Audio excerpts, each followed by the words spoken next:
Kaluluwa pinasa sa pagitan ng apoy at mahiwagan na halaman. Nagdiba ang pananaw sa mga nabasa, kaalaman ay mas nahasa. Kada higit halos di naibuga, daming negatibo na hindi umubra. Kamalaya na itinuring na sakit na malubha, tinatawanan ng lahat ng ang nais lang ay pumubra. Dinala ng ulap na pinakawalan ng aking bababagang immortal. Sa mundo na kung saan lahat ay di normal, makamat sa umaastang formal. Tumawid ng tulay na sirat lundo, dilingit sa paniniwala lahat ay di ka gusto. Di binitawan ng pangarap sa aking gulang na husto. Diniko ang pulso ng mga nagpadala sa sulsol. Kaya paano kung di gano umandarang mga plano? Ano ka mo? Babase ka pa ba sa kung magkano ang panalo? Minulat ang mata sa sarili ko na palo. Di mo makuha ang kilo kung di ka dadaan sa gramo. Mamuka ang kilo kung di ka dadaan sa gramo.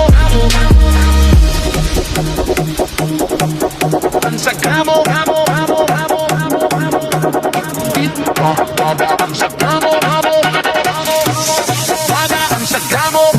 Isang milyon para kay nanay, pangarap na gustong matamasa at matama. Sa mapa itong matamis ko na panlasa. Salamat sa payo ni tatay na sa aking bumalasa. Na sarili mo lang ang tunay na kakapitan mong pag-asa. Sino ba yung mapanghusgang nakataas ang kilay sa mukha mo? Di ba siya din ang nagsabing galingan mo dyan sa ginagawa mo? Mga ahas na nagpapanggap na bulating maamo, nalilingkis sa'yo pag nag-iba na ang iyong trato tarantad. Daladalay na kamalit ang pampasabog sa mga gustong matauhan. Hindi takot mabilaukan ng subok na mataraugan. Magsama ka man ng mga gusto kang tulungan. Kahit ipagsigawan mo ay ako pa binalangan ng mga bulungan. Papamatayan o kulungan, wag mo na subukan, diba? Kukulatat kang maging niba, mas matibay sa adobe na hindi magigiba. Pasalamat sa taas na siyang sa ating lumika. Ipagdasal ang mga isang kahig at tukwa. Salamat sa taas na siyang sa piling ka. Ipagdasal ng bahis diba? Ipagdasal ang mga isang kahig at iba.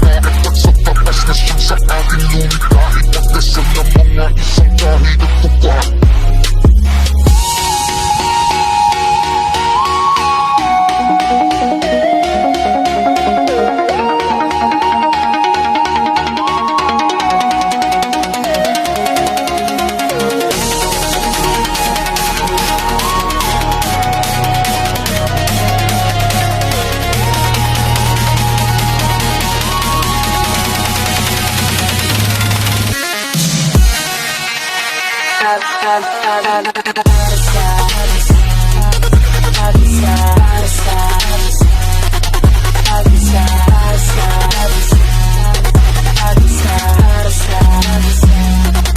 Avisa.